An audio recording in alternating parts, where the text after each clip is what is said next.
questions, and I'm going to be the impartial Phil Donahue type of guy and stick the microphone in your face. So, someone have a question for our four council folks? Don't be shy, because I have a couple, and I don't want to dominate the whole evening. So, okay.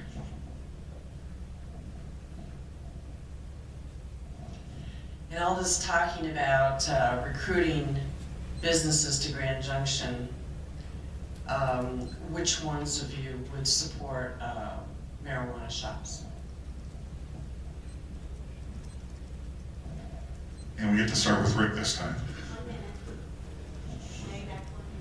I would not support it. I'm concerned about our youth. I'm concerned we have enough of an issue with alcohol with our youth, and to have marijuana also in that situation, I would not be in favor of it at all. I would not be in favor of it at all either. I'm concerned that there's not enough long-term information out there. You see all these special committees that are all seeking to sue all the different drug companies because 20 years later, you know, you've grown a third eye in the middle of your forehead because there wasn't enough study done. And I just don't feel like there's anywhere near amount of long-term information that's necessary to make these kind of decisions. First last time. I'll be first this time. Or no, I guess it wasn't. Okay. I'm opposed to legalizing marijuana, and for the reasons that both of these two have referred to, but also I will remind the audience that when the statewide ballot occurred, it passed statewide, but it was overwhelmingly defeated in Mesa County and in the city of Grand Junction. Our community has spoken and is not interested in legalizing marijuana. Well, marijuana is legal in the state.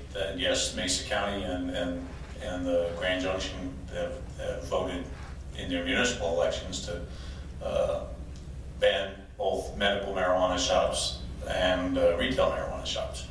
I think it's a little bit short-sighted to not look at the potential to control the drug distribution through legalized outlets as opposed to the way kids get it now in the black market, where you don't know where it's coming from or how they're getting it, and it's an underground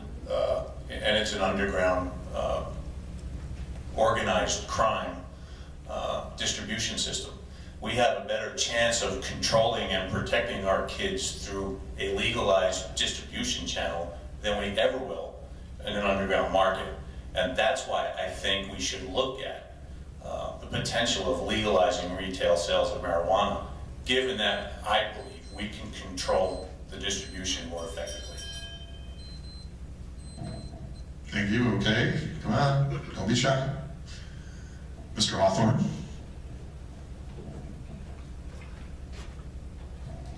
As it is now, 2 more parks are being considered, I believe, in town. Not only would the money be invested to build them, but then the money that's going to be required to maintain them.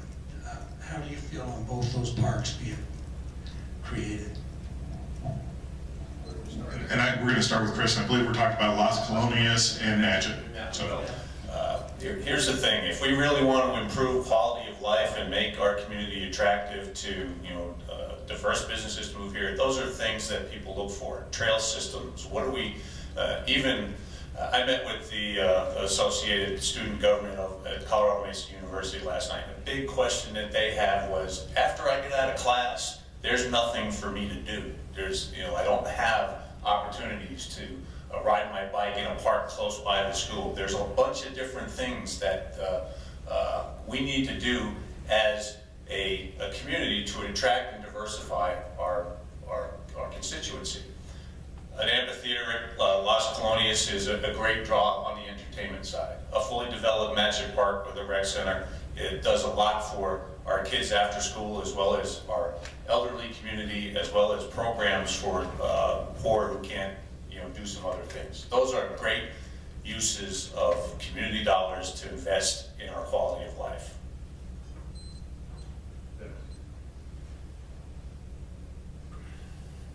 It's real easy to say I'm in favor of everything and not face the fact that everything costs money. And the city does not have unlimited resources to do the things that Chris is talking about. It is a liberal agenda that would say government should just do everything and we'll figure out how to pay for it later. And what that generally means is we'll figure it out later by raising people's taxes. There's no way we can do those parks with the current level of revenue, and also do the roads that we've already talked about it, and also deal with the broadband situation. It's going to cost us a lot of money to get it in town. And also we've got big drainage problems that are just starting to surface. I can't see that recreation facilities and train stations are going to ever make it to the top of the priority list. But I guess my mind would be open if someone can actually prove that those things will cause many people quickly to move to our area.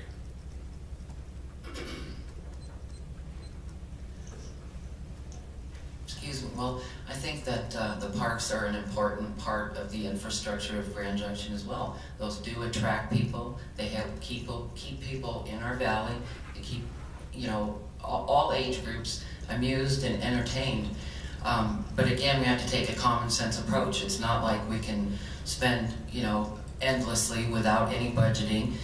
And I think that right now, the way that Los Colonias is being handled makes good sense. There's a lot of grant money that we have received for that first filing, and it's not like we're going to just go out there and spend, you know, $40 million next year and complete the entire project. And again, I stress, I do believe that those things are an important part of our infrastructure, and if we act with common sense and plan wisely and slowly but surely, we'll attain those goals as well. I think I'd like to approach it a little bit differently and perhaps not just talk about Las Colonias. And that is, I think we should first finish this market research and find out what are our strengths and weaknesses as a community. And are parks today a strength or are they a weakness?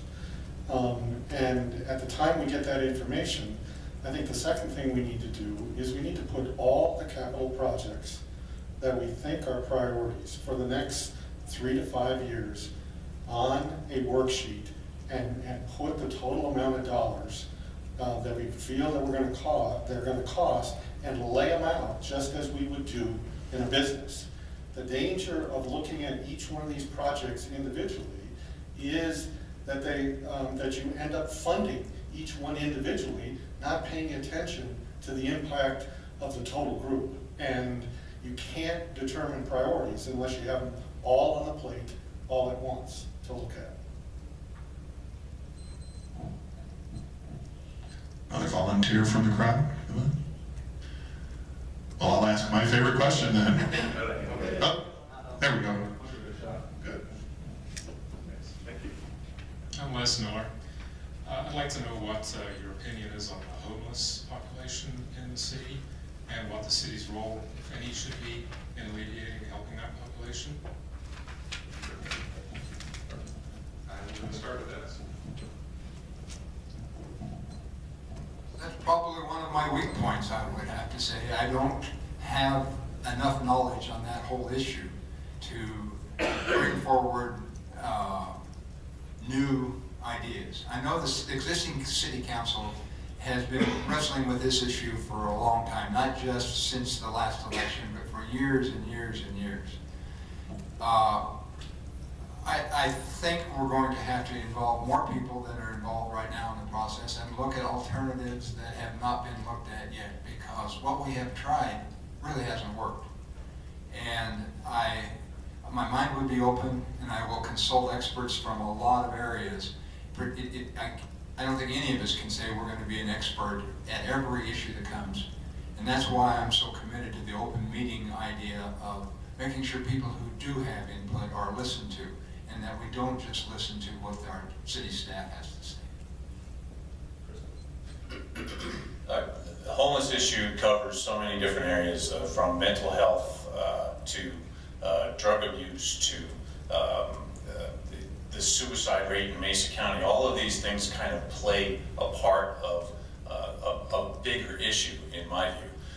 What I'd like to see happen is a task force put together between the city, the county, and the state to address for what us is a problem in the fact that we have a large homeless population.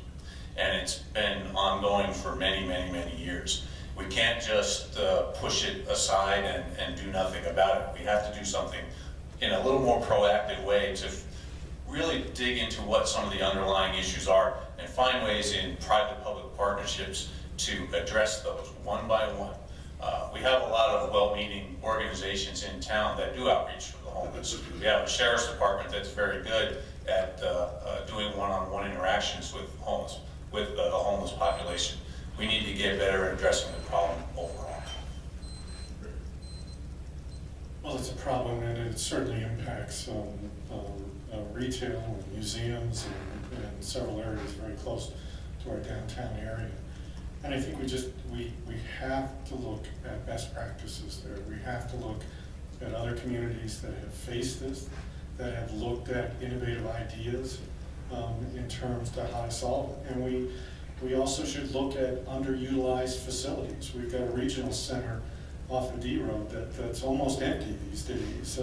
Is there something that can be brought into play, as Chris said, with the county and the state and federal governments? I'm not sure, but I think it starts with really looking at some best practices of how other communities have dealt with this and dealt with it well.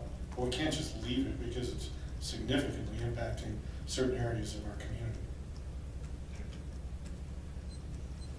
Well, and it's obvious that our homeless population has been here for a really long time, and it's not getting any smaller, and there are a lot of issues, and I personally feel like that you can tell there's a lot of mental health issues out there, and drugs, and a lot of other things that cause these people to be incapable of managing a home or a business or what they need. And so I think it's a wise idea that, I'm not sure who mentioned, but a task force that was definitely tasked with figuring out some ideas and gathering some information and looking at other communities and other cities and towns that deal with their homeless population and have had more success than us. And I do think it needs to become a priority.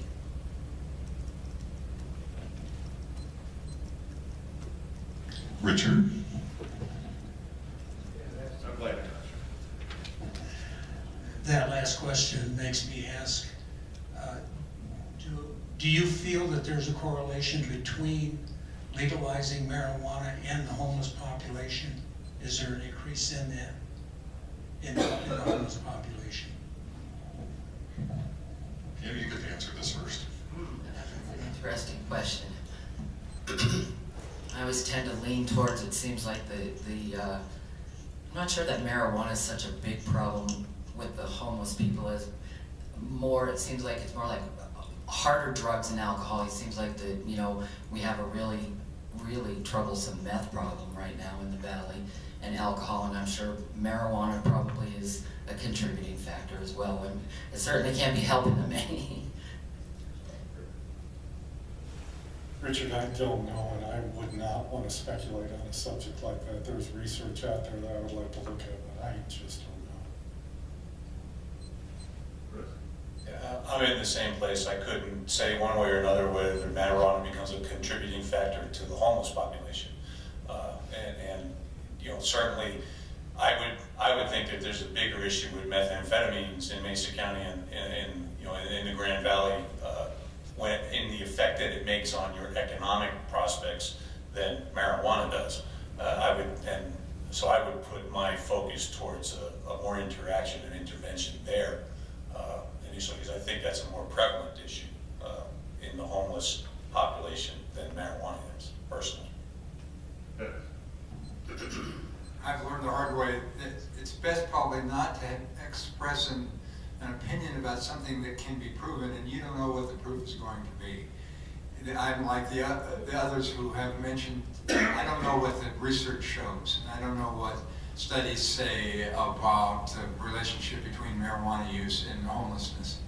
So I'm sorry, but I'm going to have to be like the others and say, until I read or somebody shows me reliable research, it's hard to tell how much there is a tie between marijuana and the homeless population. Anybody else? Okay, Sue Benjamin.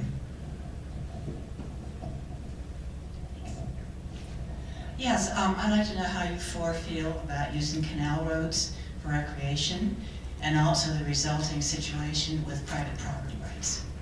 And I think we're back to Rick. I think we have to first and foremost honor those private property rights. And as much as, that's hard for me to say because I'm an avid runner and I'm an avid cyclist, and I, all these years, would have loved to have run along the canals, but first and foremost, we have to respect private property rights. And until there's a solution there where the owners of those properties are comfortable, I just don't think it's an option. I think it'd be really great if we could ever resolve that situation. And I do think property owners' rights have to come into play first. But if we could resolve that part, I think the next big problem is to determine, and I think that's been the problem all along, who would be liable? The canal company, the city, the property owners. I think that's more of the bigger problem. That I know it's been a struggle for many, many years, and I hope someday we can resolve it, but that's a big one to tackle. I'm a strong defender of private property rights, and in this situation, there have been years worth of people attempting to negotiate with the landowners, and the landowners have pretty clearly said, we understand what you're proposing, and we say no. And so I think government is now in a position of, if they really want to do their will, they're going to have to condemn property, and I think that would be just a travesty. I don't think it's an issue that people don't understand. I think people do understand, and they just don't want it to happen. And that's their property, and the ditch companies are just as important as the individual property owners that own property along there, because the ditch companies are just a large group of landowners who have gone together to acquire that property. So I don't see in the near term any real possibility that our ditch banks are going to be opened up for public access. And I agree, it's a challenge. It doesn't mean we give up on trying. I think that a fully integrated trail system that utilizes parts of the canal system would be a great attraction for Grand Junction.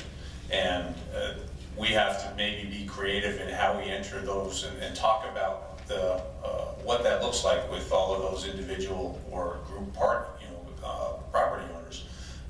The indemnity issue had already been resolved in the past as if the land became part of city parks and recreation. The liability had already been assumed by the city, so that the ditch owners, the canal owners, the irrigation companies wouldn't have that liability. It wouldn't have to carry that expense. So it's actually kind of a win-win for them in that sense, the maintenance of the banks. But there's still the issue where they don't want to give up that land. I understand that. But that doesn't mean we give up on having a dialogue and a conversation and coming up with alternatives and ideas that maybe open up access to some of that, so that we can have a fully developed trail system throughout the city.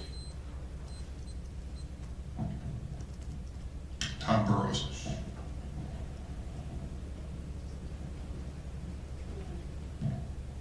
So last year I spent about a couple of days, occasionally I spent about 3 hours total hiking on the riverfront trail just to see what it was all about between Redlands Parkway and the Botanical Gardens. This was done during times in the summer, early evening, a couple hours before sunset when people would be out after supper and still light. During those 3 hours I saw a grand total of 3 other pedestrians. That's 1 person per hour I encountered. And 2 of those 3 I would describe as, I think, what they call river people. If you know what I mean, I think you do. Is there a question? Yes. During that time I also encountered about 12 bikes. It's about 1 bike every 15 minutes. The ones that came up from behind me whizzed by without giving any kind of a warning, which demonstrates why competent traffic engineers do not mix bicycles and pedestrians on the same path. My question is, do you see things like the riverfront trail as the panacea that it's being advertised as?